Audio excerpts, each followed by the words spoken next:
is coming up next.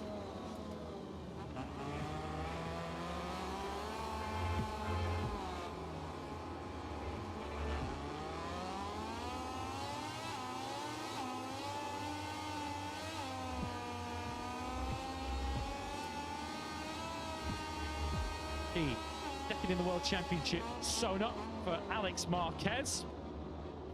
Wins the sprint later on today. Not lucky enough for him to secure the runner-up spot in the World Championship. We won't give away at this particular juncture how much work he has to do and where he's starting on the grid, in case you're watching our sessions today out of sequence. Still plenty to be decided later on today. Qualifying has just concluded, which means it's time for Moto2 qualifying. The cast of characters in qualifying 1, including our Australian Grand Prix winner, Aegis, who was 15th at the end of practice yesterday. Ivan Artola, who's been in the wars and in trouble this weekend with the stewards. More on that shortly. Before scratched each session so far. Zonta van den Gorberg, Darren Binder, Adrian Puertas and Marcos Ramirez. Navarro, who's also had a couple of get-ups so far this weekend on his forward machine. Alonso Lopez and Celestino Vietti, last year's Sepang winner, of course. 22nd and 23rd for the Speed RS pair, although Vietti was much more like it this morning. Mario Anchi for the Honda Team Major squad. Joe Roberts, who had a big high side yesterday morning. The American racing team rider, running through a little bit of pain in his left hand. 25th for him in practice. Imu Sasaki, Yuki Kuni, Harrison Boyd, and our 2 Malaysian wildcards this weekend, who we've both seen before, Azroy Anwar and Helmi Asman, making their 3rd and 2nd Grand Prix appearances respectively from that MIE Racing RW squad in Moto2 this weekend. Air temperature up around 32 degrees now here in Malaysia. A weekend where we've been surrounded by a lot of cloud cover much of the weekend. The temperatures have really boosted up through this Saturday of running. The sun starting to peek through the clouds. That has certainly ratcheted up the track temperature. In Moto2 yesterday afternoon in practice, track temperature was only 33 degrees. Suffice to say, it will be a little hotter than that this afternoon for qualifying. Lewis Sotheby and Neil Morrison ready to talk you through Moto2 qualifying. Elliot York is in pit lane, and as mentioned a moment ago, one of the stories of the weekend so far of those in Q1 has been the injury hit weekend for Joe Roberts, who took a real bang to his left wrist in a crash in free practice form. What kind of shape is Joe in for this qualifying 1 session? L's down in American racing. Yeah, unfortunately, team manager Ethan Bubble isn't here this weekend, so can't get official wording. But I did just speak to the team to get an update on Joe, and they said he's feeling much better than he did yesterday. Dr. Charte did come and check on him. He's feeling a little bit of pain, but nothing really that's going to disrupt him in this session. Fingers crossed anyway. The team did say he's feeling much better. It was a heavy crash. If you saw the replays of it, thankfully, as you said, Lewis, it wasn't the same wrist as he injured at the end of last year. That's what the team were worried about initially, but all okay. Sounds like he's still got a bit of pain, but that's usually after a big crash. But anything bad in this session and for tomorrow as well. Thanks very much, Elliot, for that update on Joe Roberts. He'll be gritting his teeth in this session, and goodness me, having to do so in 32 degrees of ambient temperature, as well as the humidity, which I'm sure is well above 50% as it stands, will be no easy feat. It's good to see that Celestino Vietti has calmed down ever so slightly compared to the last time we saw him at the end of FP2 this morning. We just had confirmation on our screens there that Ivan Artola has been handed a 3-place grid penalty. We didn't actually see fully what went on, Lewis, but from what we understand, it looks as though Artola was maybe cruising towards the end of that section, and that caused something of a crash between himself and Vietti. Yes, the penalty that Artola has been given is not for causing a crash, it's for being slow on line at turn 15, disrupting Celestino Vietti.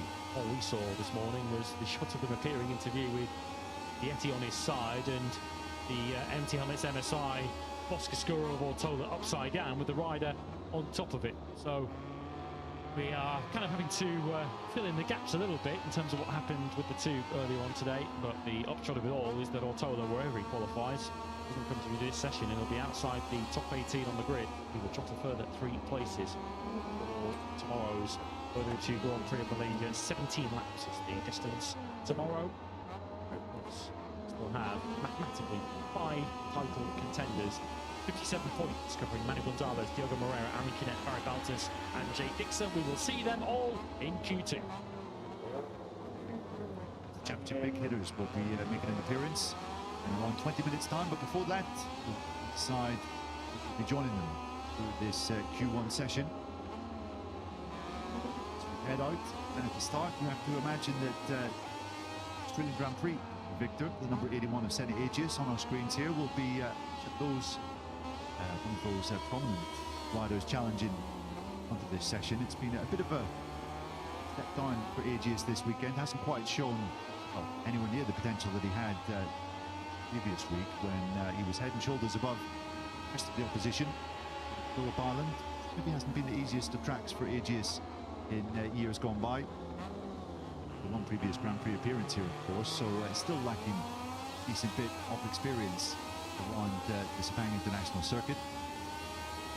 And I think it was a bit of a challenge in FP2 session, if we're to be completely honest, for the Intact GP riders. Not just Agius, but Manny Gonzalez didn't look the happiest or most comfortable on his bike earlier today, but we'll come on to the championship leader more in Q2.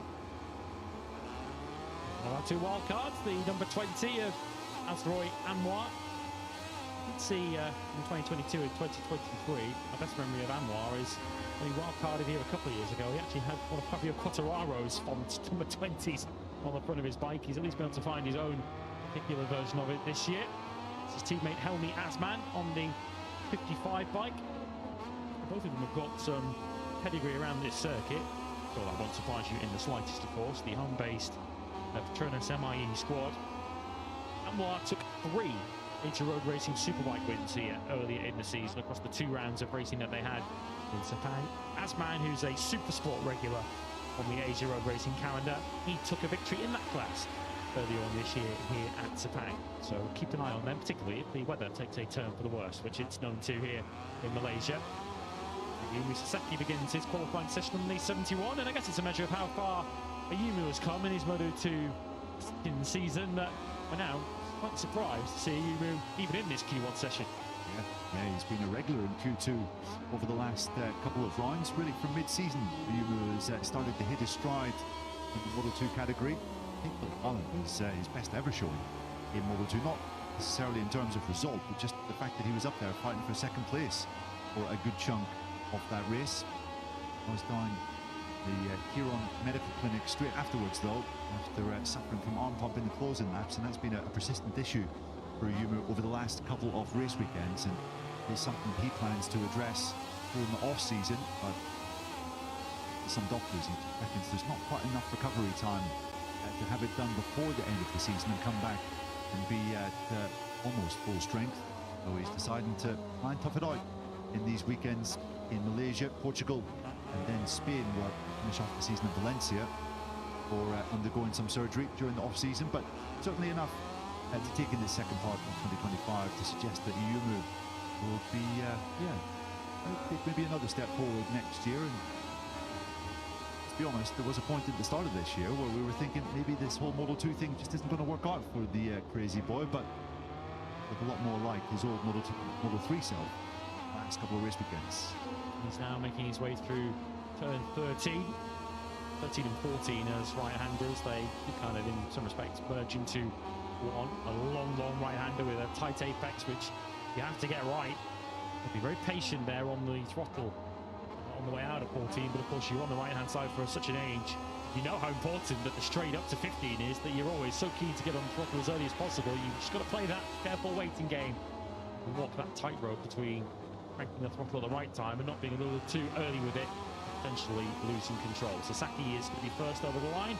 We've been expecting lap times in the 2:04s here. Fastest lap yesterday was 2:04.1. Sasaki, which is a 2:04.4, which is his best lap time of the weekend. Yeah, decent time that from Sasaki. He's had a bit of a checkered history at this Sepang International Circuit in previous years, especially in Moto3. In fact, 2022, when he was mugged on the last lap by his then teammate John McPhee for victory. Just the following year when he was going for the title with Jan Masia, and missed out to his teammate then, Colin Bear, when many thought that team orders might be the way of things done in the Intact GP box. Quite managed to stand the winner's step here has humour, but certainly has been competitive in previous years. Even Antola has been competitive at the start of this session as well. 2:03.9 for the Spanish rider is a decent lap time. We had a new all-time Moto2 lap record earlier today. That was set by Jake Dixon at 2:03.633. In around that range, suggests that there will be trouble in the lap record once again here this afternoon. It's nearly a second quicker than anything Ortola has done so far this weekend. And, he one of appeared to be Celestino Vietti's biggest fans as Chile arrives at turn 9. It's been a really difficult weekend, just not as difficult as that Boscoscuro looks to ride, because it's sliding too through turn 10 there for Celestino Vietti. Depending on which session you look at, it's difficult to tell what kind of weekend Vietti's been having. He was way off the pace yesterday, 23rd place, whereas this morning he was up inside the top 6 with a 2:04.033, which Celestino Vietti is going to show up in qualifying 1 there. Yeah, it's an improvement of 1.2 seconds from Friday afternoon to Saturday morning that Celestino had made, so big progress made overnight. And unlike the week ago at Phillip Island, the Boscoscuros, generally speaking, are looking a lot more comfortable here in the Malaysian heat, notably one Boscoscuro in particular, who I'm sure we'll come on to when Q2 comes around. Just in the throttle. Dixon, I think, will be potentially the favourite to go for pole position here. Oh, and that's a crash almost for Alonso Lopez up at the final turn. Mamma mia, is Mato down in the Speed RS box, and I think someone has crashed in that final corner, but it wasn't Alonso Lopez on that occasion. He did everything but the yellow flags were out in that final corner. We're awaiting who has not come across the line, and it's Adrian Huertas who hasn't. Fortunately for Huertas, he has already done a 2:03.969 to put him in second place, but there is the damage from a front end tuck by the looks of it for Huertas in turn 15. Just up behind Altola here. We're going to see it. Well, so he wasn't even at full racing speed, and Joe Roberts does very well not to collect the ex-World Supersport champion. Hiding towards the gravel there. But, thankfully, Huertas is well placed to get a push just fine into pit lane and up to the Altrans box once more. Huertas has a decent opportunity actually here today. I was looking at some of the rhythm in FP2 earlier. Huertas is one of the riders that did a long mini kind of race simulation. It's fairly decent over about 13 or 14 laps. In signs from Huertas, like Sasaki in the second half of the season, that he's finally terms with this 2 World Championship inside the top 11 in each of the last 2 races in Indonesia and in Australia. Really good performance from him. Phillip Island for 6 days ago. 11th. 10 seconds off with Victor as well. So Huertas starting to find his feet in this category. See a replay here. Still, Vietti almost had a bit of a front end moment there, and Huertas, well, he was slightly distracted by what Ivan Altola was doing up ahead, but the pump just said no more. Seen that crash on so many occasions through the years, and also this weekend as well. Very deceptive into that final corner because of the various lines that you can take, and of course the pit lane entry is sort of halfway around the final corner, so you very easily get sucked in that final corner with a rider who's actually going up the pit lane. If they don't signal to you that they're doing that, all of a sudden you realise when that rider goes up pit lane that you completely overshot the corner. I mentioned it this morning, but full respect to Joe Roberts, what he's managing to do this weekend, despite that pain in his left wrist. Just feeling generally a bit second hand, beaten up after that huge crash that he had yesterday. In fourth, just over 10th of a second of what Ortola has managed to do so far. Really fine margins at the front of this Q1 session so far, just over 700ths of a second covering the top 3 riders. Ortola, Huertas, and Navarro. Navarro's had a really troubled weekend as well, but it's good speed from him in Q1. He's had, what, 2 crashes so far? We have to dock our caps to Joe Roberts too. This is going to be another look at the Lopez spill, or near spill. You can see the chattering away, right leg up in the air. Fortunately, his left knee and elbow managed to do a lot of the hard work to keep him upright there for Alonso Lopez, but he's proud of mention. Shout out to Joe Roberts, who perhaps isn't in as much pain as we might have expected given the nature of his crash yesterday morning. 2:04.087 for Joe Roberts. Over a second quicker than he went in practice yesterday afternoon. At the moment, he's holding on that final place in Q2. Jorge Navarro too. As Neil mentioned, it's been much a mixed bag weekend so far for Navarro. His teammate Alex Scritch is already through to qualifying 2. I don't recall a qualifying 2 session this season that has featured both the forward machine. That would be a first in 2025. Yeah, we said it before this weekend, but Navarro was on pole position here in Moto2 World Championship 1 year ago when he was deputising for the injured Joe Roberts in American racing. 1-2. Navarro and Marcos Ramirez 1 year ago. You will be amazed at that occurs here today, but just through Q2 at this particular point. It's been a real tough run for the Spaniard off late. Still at 2 points scoring finishes right this season. It's been a real slog of the year. Some rider. So final runs then get underway. Well, quite a few big hitters outside the top 4 positions as it stands. Kenny Gage was quite puzzlingly down in 12th in this section, over a second off. On the grid, that would be for ages. If he doesn't improve on that, need much checking of my commentary notes to know that that's his worst of the season, although he has qualified 20th or lower in 2 of the last 3. Japan and Indonesia. Was also down in 22nd on the grid in Austin, Texas earlier in the year. Well, the Aegis will be able to lift himself up on there. He did a 2:04.7 in practice yesterday afternoon. Not been able to get out of the 2:05 so far in this session. You can just see him at the back of the picture with a 6th, 7th bike in this queue. Now making their way through turn 8, halfway around their outlaps. Given the time that remains in this session, I'd expect that we're only going to get 1 flying lap once this outlap has concluded. I'll tell you that. Right at the back of that one of riders, Total a 2:03.9. Safe enough, you'd say at this stage. I'd expect 1 or 2 riders to beat that, with the impressive 5 beat it. But that's already demonstrated. Pace is hot in this Moto2 qualifying 1 session.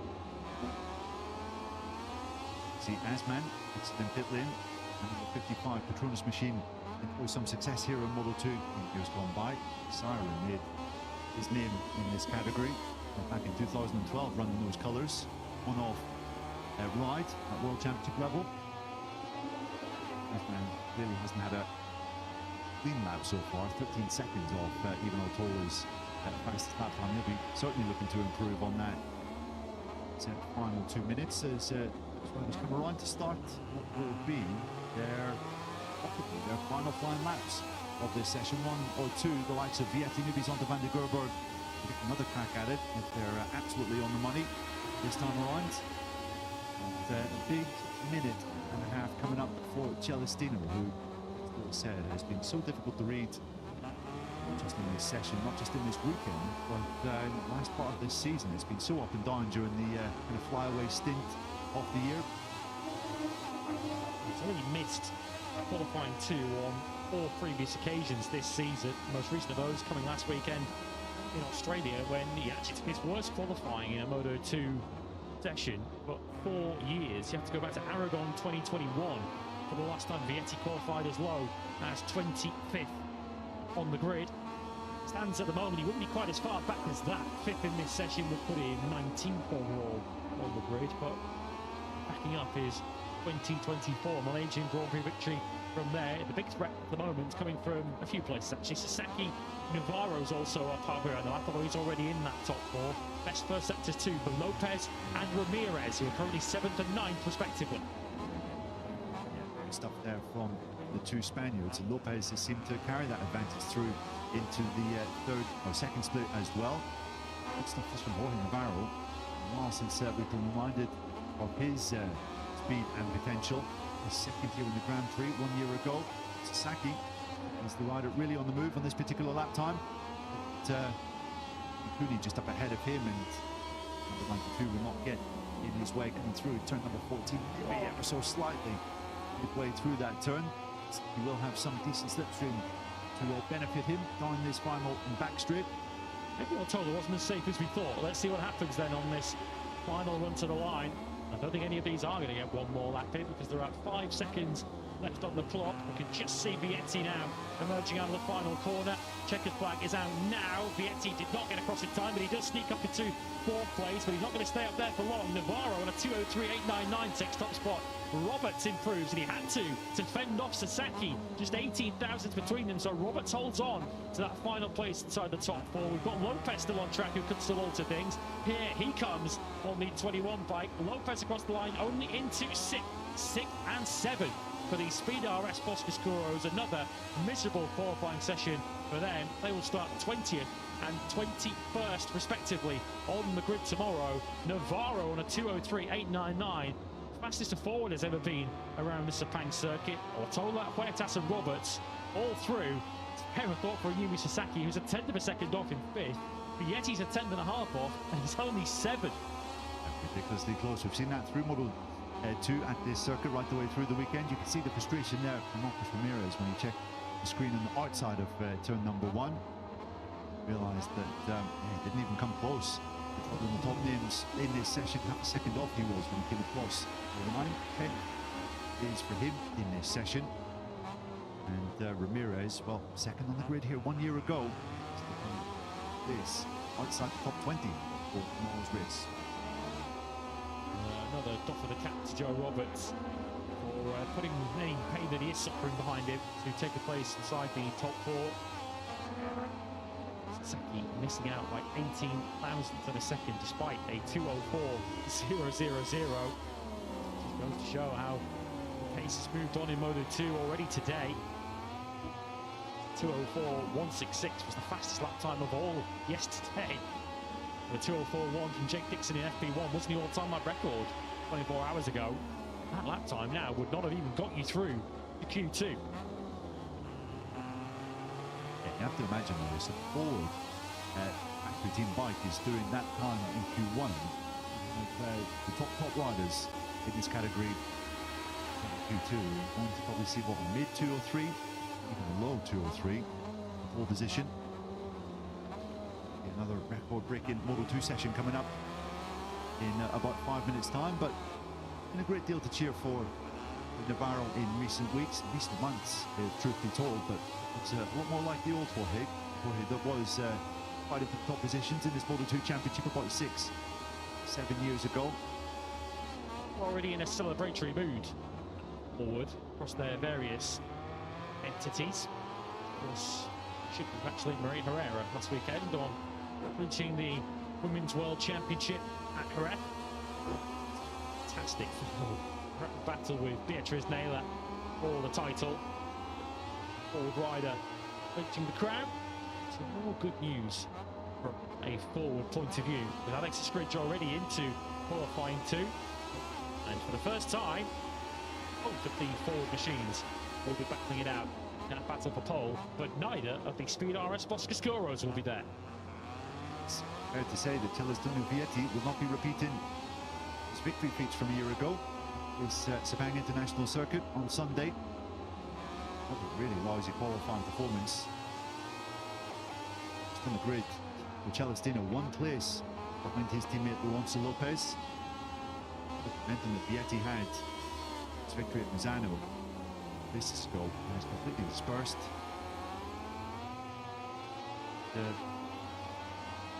Warm expressions down there in the American racing box. Well, one side will be celebrating for Joe Roberts, but the other there you can see so pleased with Marcos Ramirez down in 10th. Hard luck for Ayumi Sasaki. Got into that session and finished just 1/10 of a second off.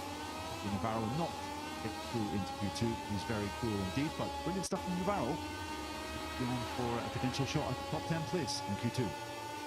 The back-to-back poles in Malaysia, isn't he? Navarro, Ortola, Huertas and Roberts, your top 4 who moved through to Q2. Yumi Sasaki 5th, although he was only a 10th off the pace. Lopez and Vietti for Speed RS 6th and 7th. Van den Gorberg 8th. Aegis down in 9th place, so he'll line up 23rd on the grid tomorrow. Back-to-back victories, look a long shot from there. Ramirez 10th ahead of Angie Binder, Cooney, Voigt, Anwar and Asman.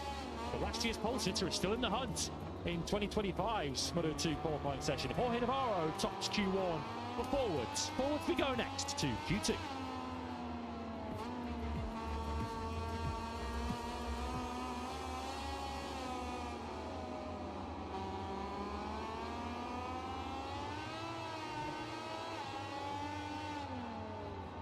Welcome everyone back to Sepang then. The 1 hour countdown begins to the TISO sprint. 10 laps of action coming up. The runner-up spot in the World Championship up for grabs for Alex Marquez. We won't give away when he's qualified. You'll have to tune in for the sprint to find that out if you're watching us live. You know many of you don't.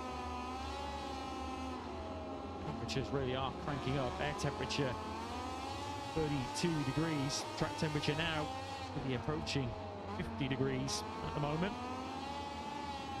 Far cry from what we saw in practice yesterday when there was so much cloud cover and a relatively cool surface, which many found difficult to firing the tyres up.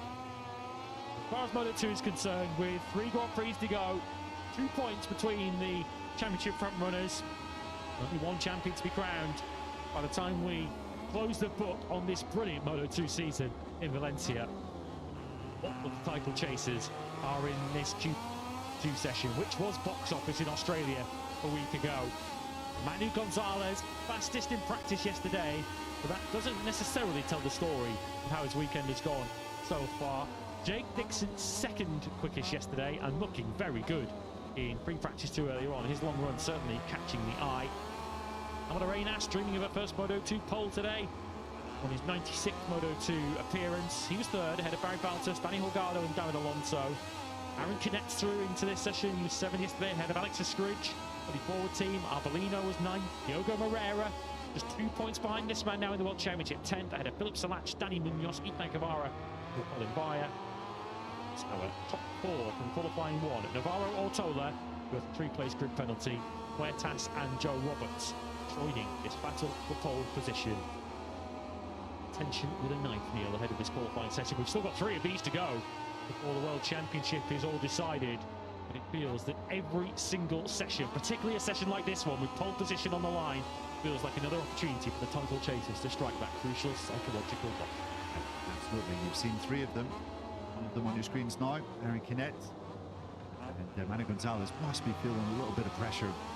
In 6 of the last 7 races, he's been outscored by Diogo Moreira in the championship fight. It's been a real up and down weekend for Manu Gas. He was strong in FP1, really fast in practice, but then seemed to struggle a little bit again in FP2 this morning. So what kind of prospect are we going to see from him in these afternoon conditions? Diogo Moreira comes here in excellent form, back of 3 straight podiums, 2 consecutive pole positions as well. Something tells me that everyone will be chasing this rider here in this Q2 session. Jake Dixon has been the reference in Moto2 so far at Sepang. That record earlier today, as we previously mentioned, his rhythm in FP2 was really quite frightening for his rivals. Yeah, he described himself yesterday as feeling groovy. He says, I look forward to jiggling around the circuit today. Well, jiggling Jake was very quick in free practice 2 earlier on today. He might not have necessarily been the outright fastest at all times in that session.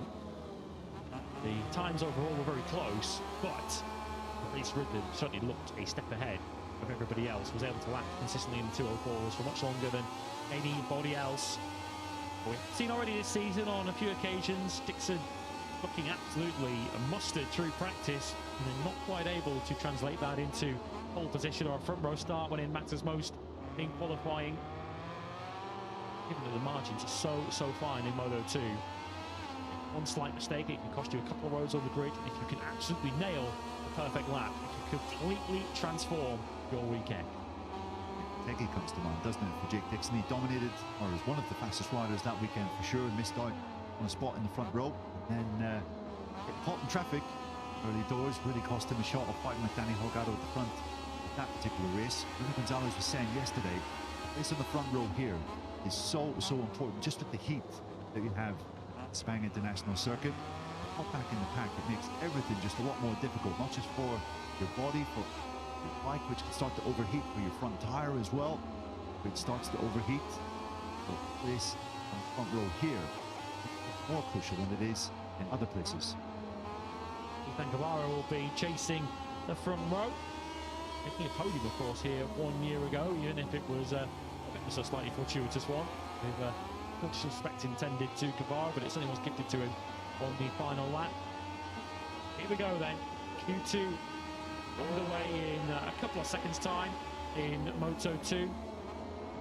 Diogo Moreira is a couple of bikes there behind Manu Gonzalez. He's having to scritch leads us onto the racetrack on the number 11 forward. Both forwards in this Q2 session for the first time in 2025.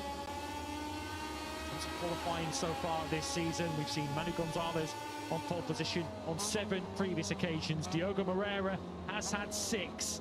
Daniel Holgado's had a couple himself. We're yet to see a pole position in Moto2 for David Alonso, but he looked very good in pre-practice earlier on today. What chance of Aspar getting in amongst the title chasers? Nico Tirol's with that.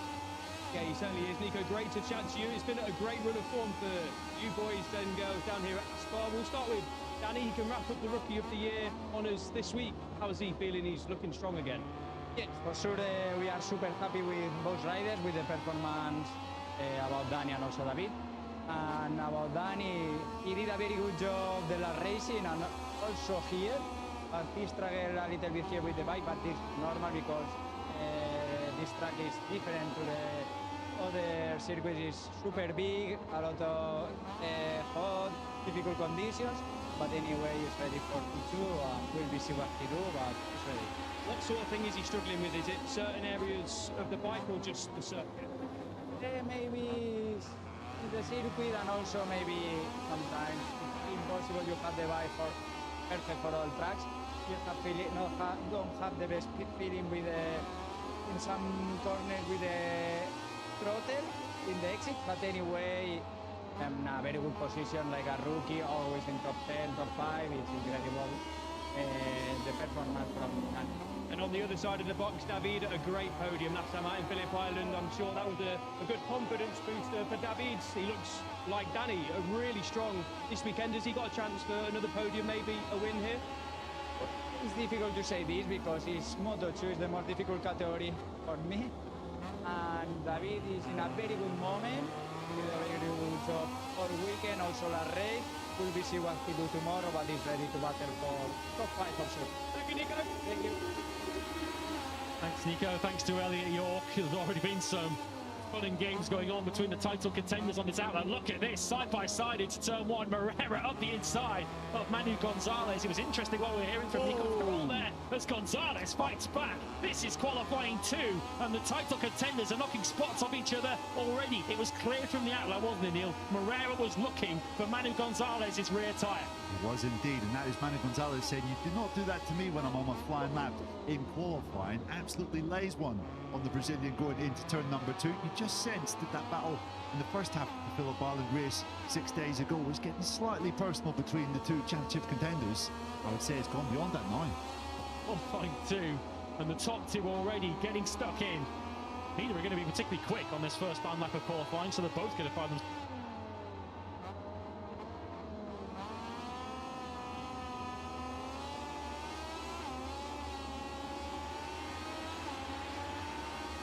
Deep on the grid by the time this first lap is being completed. Dixon just getting on with it at the front of the field, and look how quick he's going. Even if it is a bit of an uncomfortable ride at times, he's put some serious distance for himself. And Tony Arbolino are the best seat in the house for all those fun and games between the title chasers into turn 1. We're now out of 9 and into 10 for the 96, who certainly looks like he's got the kind of race rhythm that could see him lead from the front tomorrow in the Malaysian Grand Prix. But can he ensure he starts at the front? Really strong lap time for Dixon. He is absolutely on the pipe. We've seen a couple of little moments for him out of shape coming through turn number 8, but otherwise he is very, very fast indeed. Tony Arbolino actually doing a decent job catching up and just about staying with him just behind on track. But Dixon comes through the 3rd sector into this final straight. Looking good so far for the number 96, and just to come back in the pack, Moreira has lost a little bit of time on this lap. And it looks as though David Alonso is going to come past the Brazilian into the final turn. So Moreira not quite as well placed on the track. Thought he might be 1 lap ago. So we're expecting mid to low 203s in this session. Dixon did a 203.633 earlier on today, and he near enough matches that to within a 10. Arbolino's beaten it though on a 203.7. Navarro onto the front row of the grid at the moment on the forward bike. Gonzalez sick. Moreira didn't go any better than 18th. Baltas is in the 2:03.559, a new all-time lap record for the Belgian. Yeah, brilliant stuff from Baltas. Now, but Arenas just behind him, also underneath the previous lap record as well. So second place for Arenas, who's gunning for his first ever pole position in Moto2. Plus the qualifying session already, and we're talking about the riders who are currently down in 10th and 18th. Here it was. This is Moreira looking to get on with it into turn one, picking up Gonzalez into the first corner. And Gonzalez, having seen the Brazilian come through the inside, said, I'm not having any of this. Have a piece of this into turn number 2 and piled straight back up the inside. Here he comes. This is not a rider looking for the fastest qualifying lap. That's Manu Gonzalez proving a point to Diogo Moreira. Yeah, he's saying, if you ruin my qualifying lap, I'm going to ruin yours. So Manu Gonzalez laying down a bit of a marker there, and that is a bit of a moves push, a bit of a taster for what we're going to see tomorrow. I'm here for it. Another blockbuster race between the two championship contenders, like we saw at Phillip Island 1 week ago. I guess what they both need to try and do is not lose sight of what they're actually fighting for here in this qualifying session. They don't want to be deep down the pack. Aaron Chinette's currently up in 4th place. He's 3rd, of course, in the World Championship. 35 points adrift, and Baltas isn't necessarily out of the equation either. He's 42 points back, and his rhythm yesterday didn't look too bad either. If he can get himself on the front row of the grid, which is where he currently stands. So it's Baltas Arenas Arbolino on the front row of the grid. Moreira is currently on some personal bests, which could put him somewhere maybe 2nd or 3rd row, certainly ahead of Gonzalez. Olgado also looking pretty good. Of course, he had the best view in the house of the Moreira Gonzalez antics into turn 1. As Elliot pointed out, the Rookie of the Year could be wrapped up by 27 here this weekend. Can he challenge for the Rookie of the Year honours from the front row of the grid? Olgado does go into 3rd place. Here comes Moreira then, his first representative lap of the session, and it puts him into 11th place, 3 places ahead of Manu Gonzalez as it stands. Yes, Gonzalez already starting to feel a little bit of pressure midway through this lap. See all the riders looking to the left as they come into turn 1. That's because it's a giant screen just there. Everyone checking where they are. Timing tower was left off the screen, but it's Barry Baltas who felt that things played out a little bit differently in Phillip Island, as though he certainly could have been 2nd in that race, if not hanging on to the coattails of Semi Aegis, who managed to escape from that massive brawl just behind. As low as 22nd in the first lap, and somehow managed to fight his way back into 6th. A really impressive performance from the Belgian. Good place, isn't it, in 2025? Baltas to be turning heads in this category. He's on the lap record to take provisional pole as it stands with 7 minutes to go. We're surely going to see a bit of an improvement by Gonzalez and Moreira in these final 7 minutes. He's on a pole position, of course, already this season with Baltas back in Bordeaux. She converted into the growing list of 2nd place finishes for the Belgian. 6 of them in total, 5 in 2025. The underperformer on the first runs, potentially. Side of Moreira and Gonzalez, we know why they were slightly off the pace, because they were too busy breeding haymakers. Is Jake Dixon 7th at the moment on a 2:03.898. We know he has more pace than that because he did a 2:03.6 earlier in the day. And Jake, I don't think would be too pleased if he finds himself on row 3 tomorrow, which is where he currently sits. No question that after 2 flying laps, the best of the super soft rear tyre that Pirelli have brought here this weekend is pretty much gone. Nail it. Those first 2 flying laps when you exit pit lane, that is so important, because the performance just drops away after that. You can see timing screens as it stands. No one anywhere near this time that Barry Baltas has set so far. Dixon, he was ahead of that big group at of his first one. He's looking to just find some serenity on track in his final 6 minutes, doing it alone. Looks as though Moreira is going to be into the traffic as he comes out for his final run. Looks to be, though. Does he want a bit of a toe down the main straight? Moreira returns to the box. 6 minutes of this session remaining, so we've got 2 or 3 minutes before he needs to be back out again. But he certainly made Manu Gonzalez think about it in this qualifying session, even if neither of them at the moment are inside the top 10 on the grid. Moreira, of course, as Neil mentioned, going for a 3rd consecutive pole position, and we haven't seen him off the front 2 rows of the grid since Barcelona, which is the sole weekend since the summer break where he hasn't beaten Manu Gonzalez to the checkered flag in a Grand Prix. Aaron Canet would be quite happy with the outcome if the checkered flag came out now.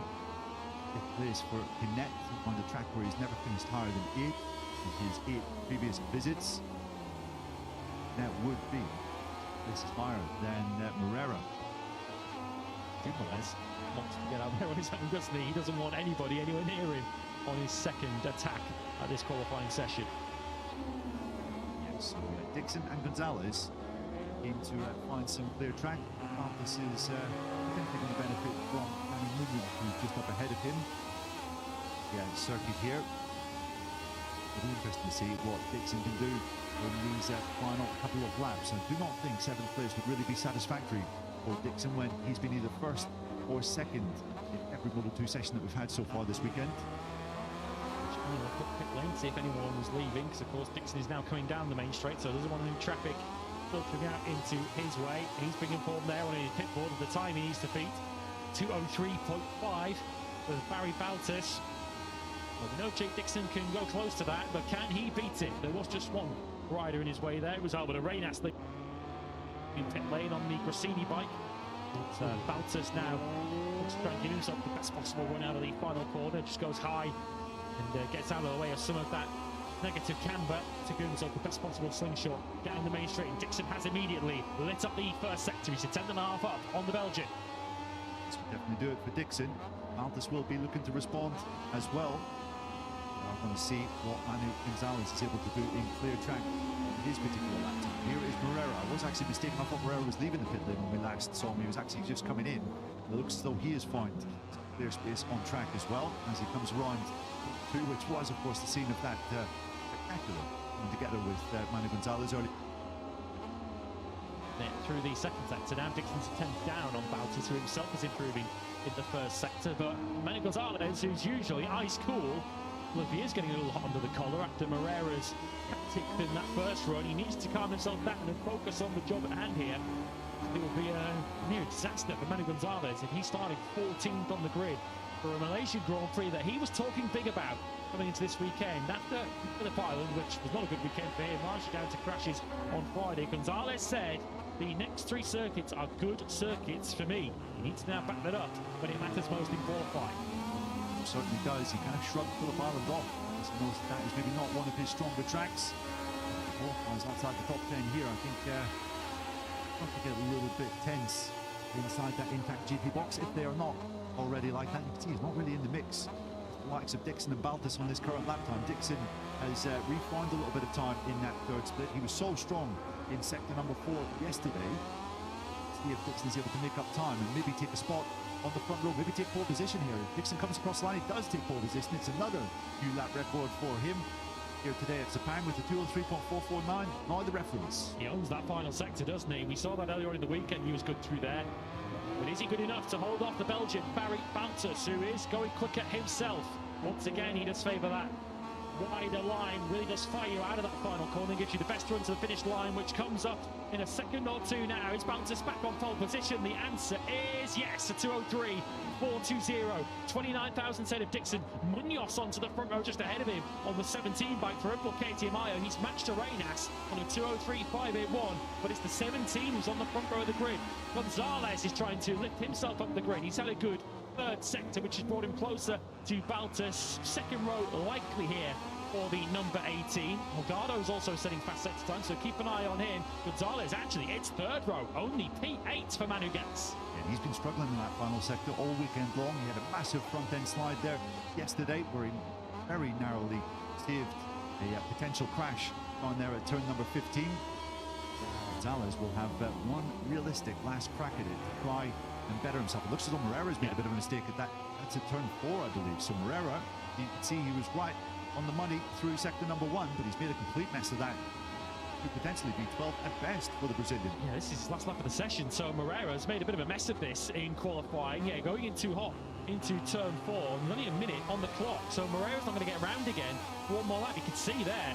Headset's coming off, and a bit of a defeated look now down at Italtrans.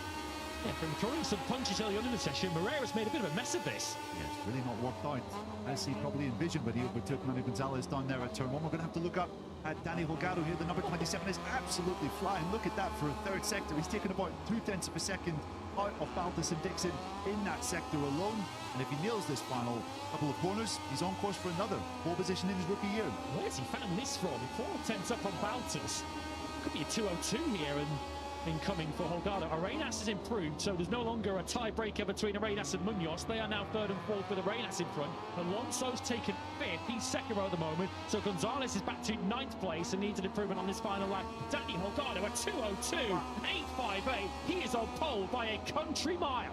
More than half a second. Where did Danny Holgado find that lap? At no point in this weekend has he shown that kind of speed. That is absolutely incredible. But we're going to have to look back at the championship contenders. Here is Aaron Canet coming in to turn number 15. Manu Gonzalez is not far behind him, although he's lost significant ground in sector number 3. Canet could get himself onto the front row here. There's a big gap to slot in between Holgado and Baltus. Only 7th though. Look at the time he lost in that final sector. So at the moment, Gonzalez 9th. Moreira's down in 16th place. Can Gonzalez put further points between himself and the Brazilian? He adds another 2. He goes ahead of Canet crucially. So Gonzalez 7th, Canet 8th, Moreira 16th on the grid, having got his strategy all wrong in that qualifying session. Danny Holgado destroyed them in that qualifying 2 session with a 2:02, 8.58. Barry Baltus is saying, don't forget about me in this World Championship conversation, because he's second on the grid. Remember, he's 42 points behind Manu Gonzalez. Holgado's continuing on. I don't think he needs to. Pole position, we could have said that a minute ago. No one's beating a 2:02, 8.58, Danny. Yeah, that is absolutely absurd.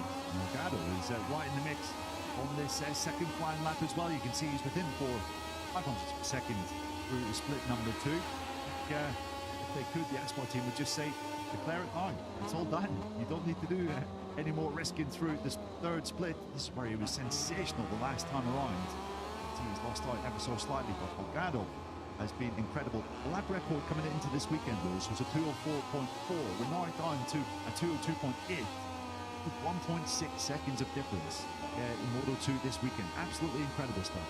Just keeping an eye on the timing screens. No one's going to relegate Moreira further. Huertas has just taken the check flag in P17. He came within a 10th of getting ahead of Moreira. The Italtrans teammates 16th and 17th, and Ivan Artola won't be improving on 18th. And remember, of course, he does take a 3-place grid penalty anyway. A 2:03.236 for Holgado in his final lap. That would have still put him on pole by a 10th and a half, but it was 4 tenths slower than he'd been earlier on in the session. An absolute showstopper from the rider who could end tomorrow as the Rookie of the Year. All of the impressive things Danny Holgado has delivered in 2025, that might be the best of the lot.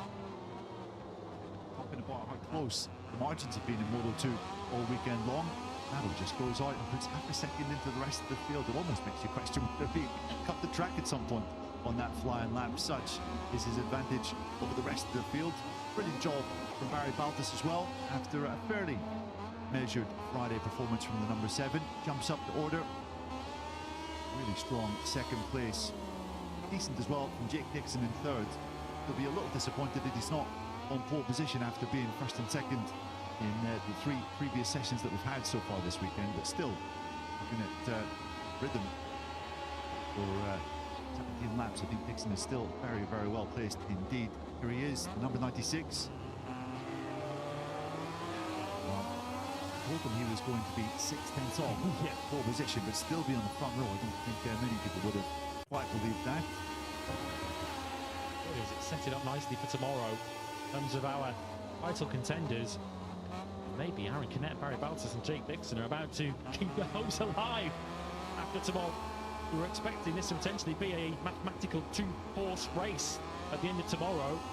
Perhaps Canet and Baltus in particular might be about to lift themselves back into contention tomorrow. As Moreira, you have to say, flopped his lines in that qualifying session after, of course, attacking Gonzalez on his first run.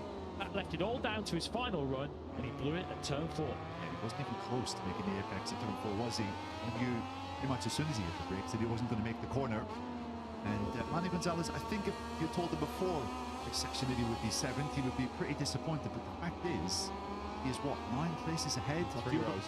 3 rows ahead of Diogo Moreira. This stage of the season, you'll probably take that if you're the championship leader. I have to say as well is if the fuse wasn't lit last weekend in Australia between Moreira Absolutely. You just wonder whether that large from Manu Gonzalez down at turn 2 maybe got inside Diogo Moreira's head. It wouldn't wild him up ever so slightly and forced him to lose his composure somewhat. I mean, let's face it, at this stage of the season, all's fair in love and war, and they are used to seeing these kinds of antics between championship contenders who'll try and do anything to get under each other's skin. I have to say, Manu Gonzalez probably got under Moreira's skin at some move down at turn 2. Seems set for next time they find themselves on track. It's good work for tomorrow afternoon. Surely Moreira's going to make his way forwards from there. And Gonzalez get himself up the road to and stay clear his teammate. But how did you do that, they are saying, from Aspar to Danny Holgado. He's 0.562 ahead of Barry Balters. If you apply that gap backwards from Barry Balters, that covers everyone down to Robin Bayer, who's 13th on the grid. 6/10 of a second covers 2nd and 13th. Nico Terol, who's done some impressive things himself, of course, a 125 world champion back in 2011. And even he must be absolutely astonished by what he's seen there from Danny Holgado, who goes into tomorrow's Malaysian Grand Prix 49 points ahead of David Alonso, which means essentially if he outscores Alonso in tomorrow's Malaysia Grand Prix, Holgado is the Rookie of the Year. Might be going in search of that particular prize.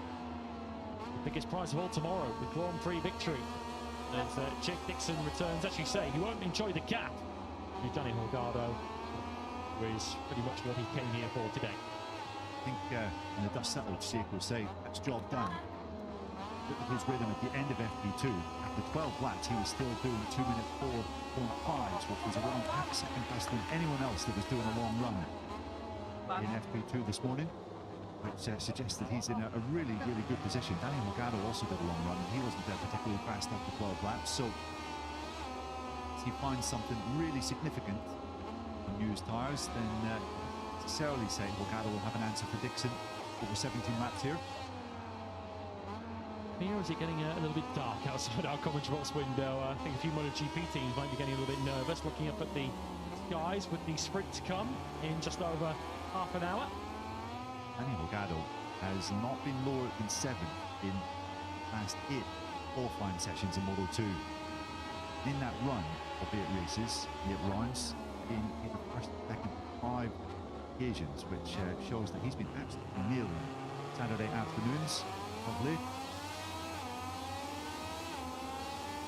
Forward to Watercross once more afternoon now, so cannot wait now for tomorrow's Malaysian Grand Prix. We certainly haven't heard the last of the story between Manu Gonzalez and Diogo Moreira, but not for the first time this season, upstaging the title contenders. Once Elliott York has helped get the cap fixed up for Danny Holgado. Celebrates a 3rd pole position of the season.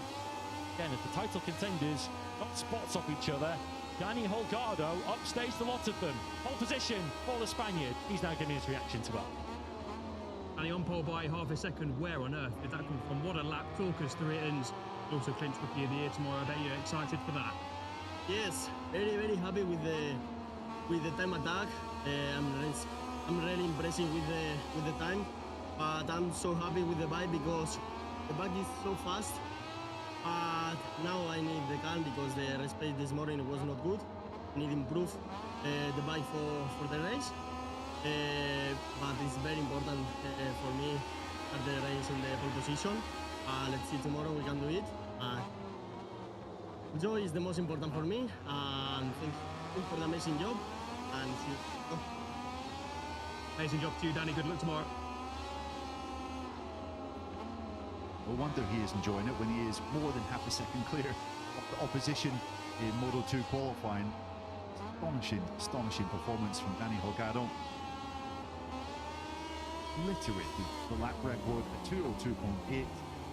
Absolutely incredible stuff. For his 3rd pole position of the season, Danny Holgado does it again. You don't often take pole in Moto2 by half a second, but Danny Holgado destroyed them today.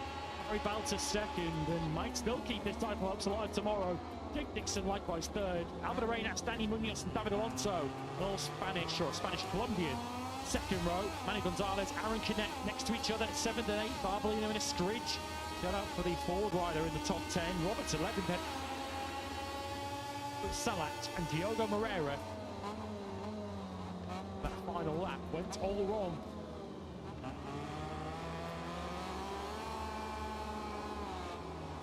What a Grand Prix we have tomorrow in Moto2 as the title battle is all for the Malaysian Grand Prix. The second in the championship on the line. That's on the way next for you.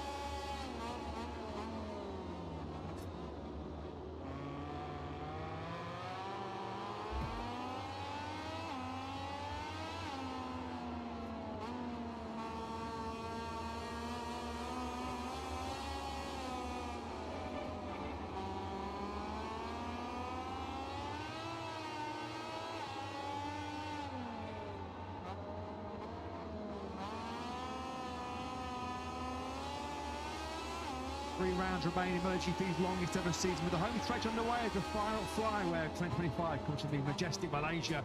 The Sepang International Circuit lies on the outskirts of Kuala Lumpur, home to the iconic Petronas Towers, which was once the tallest building in the world.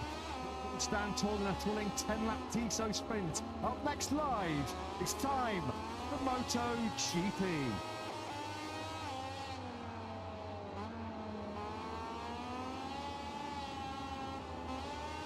The Sepang International Circuit, 50 kilometres south of Kuala Lumpur, designed by Herman Tilke. 25th time we go racing here in this part of Malaysia. First built in 1998. Welcome to MotoGP for the first time 1 year later in 1999. 15 corners, 10 of them right, 5 of them left. A slippery surface so far this weekend for the riders to negotiate. It was Pecco Bagnaia for the 3rd year in a row, taking pole position here in Sepang.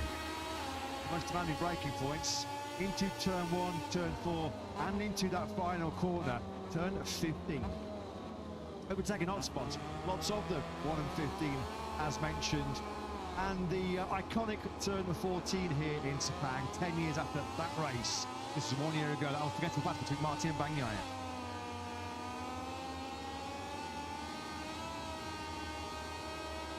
6 days ago, well, it feels like a long time ago, doesn't it, since we were in Phillip Island down under in Australia. Marco Bezzecchi to serve 2 long laps after his contact with Marc Marquez in Indonesia. Tried to make an early break at the front, followed by the 2 Spaniards of Raul Fernandez and Pedro Acosta. This was the second of Bezzecchi's 2 long laps, which dropped it back down to 6th place. He was slow to fight his way back through into the podium places. This great move late on ahead of Acosta. Fabio Di Gianantonio came charging through as well. The Italians 10th to 2nd at the checkered flag. But for the 7th time in 2025, we have a different winner. And for the 2nd time in 2 Grand Prix, a new first-time winner. Fermin Aldeguer breaking his winning duck at the Indonesian Grand Prix in Mandalika. At the very next Grand Prix in Australia, it was the turn of Track-Outer brilliance Raul Fernandez to find his way to the top step for the first time in his 76th Grand Prix start. A memorable Phillip Island Grand Prix then for Aprilia. So far here in Sepang, it's been heavy going for the Nawali factory. Not a single Aprilia has qualified inside the top 10 today. Not a single Aprilia was in Q2. Their best starter in this 10-lap sprint here this afternoon, in the 20-lap for Malaysian Grand Prix tomorrow will be Marco Bezzecchi, launching away on 14th place on the grid. The Ducati had no representation on the front row of the grid in Australia for the first time in 99 Grand Prix. Well, normal service has been resumed somewhat here today in Malaysia, because for the first time since the Italian Grand Prix in Mugello, Ducati have locked out the front row of the grid. Led by a roller coaster season, to say the least, for Italian Pecco Bagnaia, who has completed a hat-trick of pole positions here in Malaysia. On pole in 2023, on pole last year in that epic battle against Jorge Martin in Q2. And Bagnaia, having come through the opening qualifying session 2nd behind Fermin Aldeguer, powered in a 1:57.001 to take just his 3rd pole position of 2025. A season that's had more ups and downs than an elevator in the Petronas Towers in nearby Kuala Lumpur. It's kind of so hard to read exactly which Pecco Bagnaia you're going to get day by day, session to session, almost lap by lap. This morning, though, we saw the ultra-fast double world champion back to his best once again. It was close at the top. Bagnaia snatching pole position away from Alex Marquez by under 200ths of a second. Those two locked in a bit of a second place overall in the standings with Marco Bezzecchi. Frankie Morbidelli completes that all Ducati front row of the grid then for this 10-lap sprint. At first front row for Morbidelli since the Aragon round, just the second front row start of the season for the Italian. Matt Burtlow is still to be there in the commentary box ahead of our 20th sprint of 2025. Jack Appleyard down in pit lane. Once again, some heavy cloud cover circulating above. Fermin Aldeguer, there's a bit of work to do. Race pace, not a problem for the Spanish rookie. Sixth place on the grid, though, goes Aldeguer. He'll be cursing having only one soft tyre at his disposal in that Q2 session, because Aldeguer's 1:57.148, which saw him lead Q1 ahead of Bagnaia, well, that time would have actually put him on the front row of the grid for the sprint and Grand Prix here tomorrow. Aldeguer, they're coming from the back of the second row in 6th, and this was part of a very eventful ending to Q1. Yeah, this is his second crash of the qualifying one session, so he had already set a lap time good enough to put him through to Q2, dropped the bike at turn 4, and then on his haste to get himself back, crashing at about 12 kilometers an hour, nearly wiping out his team manager Michele Messini and the mechanic into the bargain. But amongst all of that, you can see the funny side now. Good Fermin Aldeguer having a right good laugh at that. The crowd giving him a big cheer too. Out of all of that, Fermin Aldeguer would have probably signed for the result. Starting the day in Q1, he's on the second row of the grid and looking to go forwards from there. Two rides on the second row of the grid have pretty eventful qualifying sessions. Pedro Acosta starts one place ahead of Aldeguer in 5th place for KTM's factory team. The crash at turn 1 in Q2 earlier on today was the 3rd of the weekend for Acosta, who looked like he was certainly going to be a big candidate for the front row fight. He still do some damage though, couldn't he, Acosta from the second row. 5th place, the two Spaniards behind Fabio Quartararo, who once again leads the Yamaha charge. That last lap from Fabio Quartararo, 1:57.195. Well, if you joined us for Q2 this morning, it was right on the limit. It was right on the ragged edge, wasn't it? He almost crashed, losing the front going into turn 15, almost lost the rear on exit. He was pushing to the absolute extreme, Fabio Quartararo. Missed out on another front row start by less than 0.04 of a second. The Frenchman fires away from 4th. He was 3 sectors into one of the pole laps of the 2025 season, wasn't he? Fastest in sector 1, sector 2 and sector 3 until it all went wrong, relatively speaking, in that final sector. He is still 4th on the grid, so you can't say it was a bad session for Fabio Quartararo, but it could have been so much better had he had a little bit more poke and perhaps a little bit more stability through that final corner. But that's how hard he was riding that factory Yamaha this morning. He is the first non-Ducati. In the middle of that old Ducati front row is Alex Marquez. So many were expecting big things from him this weekend, given his previous record around Sepang, both in Grand Prix and in testing. And that is the equation for him. If he finishes the sprint with a lead of 100 points or more over Bezzecchi and Bagnaia, he is the runner-up in this year's World Championship. As you can see, his advantage is currently 97 over Bezzecchi.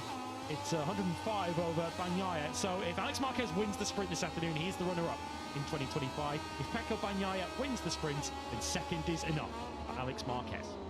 Marquez has got sprint-winning form around this Sepang International Circuit. The first sprint that ever was held here in Sepang. Alex won it back in 2023. Missing you, Mark. Wish you were here. Sentiments echoed by the whole MotoGP community. Marc Marquez sadly will not be participating throughout the remainder of 2025. A long recovery ahead for the current world champion. Of course, Motegi securing that 7th Premier Class crown, his 9th world title, then just 7 days later it all went horribly wrong, didn't it, for Mark? The 93 will not be MotoGP action until back here at Sepang in February, when the 2026 winter testing campaign gets underway. Well, as good as Phillip Island was for Aprilia, this weekend in Sepang has been the complete opposite scenario, hasn't it? Marco Bezzecchi at his worst starting position on the grid in 12 Grand Prix since he was 20th way down the order in Aragon. Believe it or not, though, Bez in 14th place is the lead Aprilia on the grid. He's 1 place ahead of Phillip Island winner Ralph Fernandez in 15th. Ayagura 17th fastest at the end of qualifying. And of course, Lorenzo Savadori continuing to stand in for the injured Jorge Martin. So Marco Bezzecchi is to win 3 consecutive sprints, having done so in Mandalika and last time out in Phillip Island. He's going to have to be going some from the middle of that 5th row. Yeah, we've had one fan here terming Bez Lightyear already this weekend. He's going to need some sort of rocket boost from there to get into the sprint podium action. He'll have hard work on just to score some points in today's sprint, which of course could see him relinquish that 3rd place back to Pecco Bagnaia by the time we're done this afternoon. 8 points between the two. So if Pecco Bagnaia is in the top 2 in the sprint and Bezzecchi doesn't score, then he would move back into the top 3 in the World Championship, which was gone after that miserable weekend in Australia. You saw Frankie Morbidelli a moment ago inside the BR46 box, a 2nd front row start of the season for Frankie, and after what has been a largely miserable flyaway stretch for Morbidelli so far. Japan was okay, Indonesia slightly less stellar, Australia was absolutely shocking. It looks like he's ending this 4-race Asia-Pacific swing on a high. Ireland was so bad, it was his worst result since round 2 in Portimao in 2024. Morbidelli on the front row of the grid for the 14th time in his MotoGP career. Heading row 3, perhaps a little bit disappointed not to have found more than a 1:57.440 is Honda HRC Castro rider Joan Mir. He'll fire away from 7th place. We've seen Mir knocking on the door of the top 3 throughout this weekend.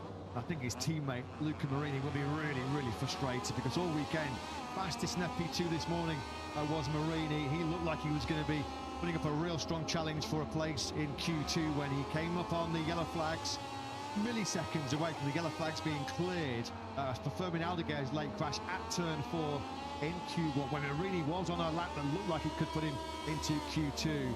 Marini had to shut off, he had to roll out of it, and that left him outside of the top 2. 13th on the grid for Marini, and that is, well, not what we expected. He has got a lot more potential than that 13th spot on the RC213V.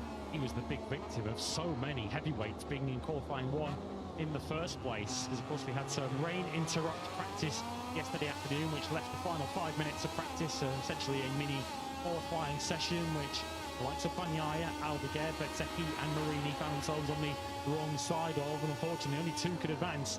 So Marini found himself unfortunately standing while the music stopped, with Pecco Bagnaia and Fermin Aldeguer occupying those 2 final places in qualifying 2, and you just need to look at how Q2 finished to see how that could transform a weekend.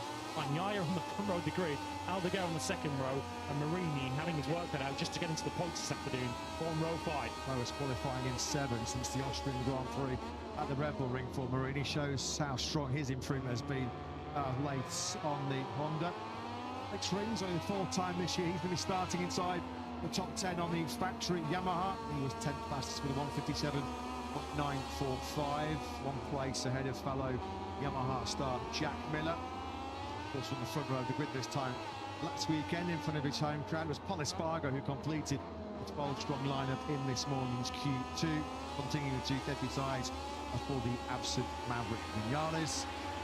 The 23 riders will come to the grid for this TISO sprint over 10 laps, including Augusto Fernandez, of course. A bit of housekeeping. He is wildcarding once again for Yamaha on the development new V4 powered YZR M1. See for Fernandez, after a couple of crashes so far this weekend, he is actually at the back of this 23-strong grid, just behind Michele Pirro, who steps in once again for Marc Marquez. These have made their way here to cheer on Jack Miller. He's on the 4th row of the grid, not quite the same dizzy heights